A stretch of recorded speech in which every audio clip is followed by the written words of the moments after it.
think a better question is, how did I meet Jesus? How did Jesus meet me? I accepted him as my Savior when I was 8 years old. I literally had one of those moments that something happened. Even though I was so young, I was at a revival with a priest named Bunny, and you don't forget that, a name like Bunny. And we were there on a Friday night. My mother wasn't there. She was sick at home that night. And that evening, I told my father, Dad, I think God's calling me to the front to accept Jesus as my Savior. And my dad, wonderful man, said, son, that's tremendous. I'm so happy.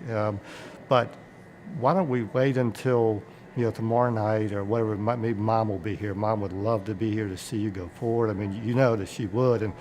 And I said, yeah, Dad, that's I'm an 8-year-old. I said, yeah, Dad, I agree. That's right. I'd say a couple of minutes later, God pulled my heartstrings, literally. I felt the tug. And he said, you're going now. So I did. So I went up front. My dad was like, oh, what's happening? But that was, when God said, you're mine now.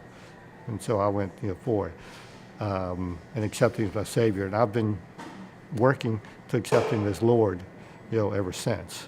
And he's been directing, my life in every step of the way. People will ask me often, explain your career path and how you decided to go from place to place or degree, whatever you were doing.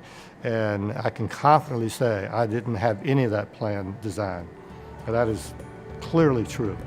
God laid it all out. There's no one in my life who would have said I was going to do what I was going to do, including me.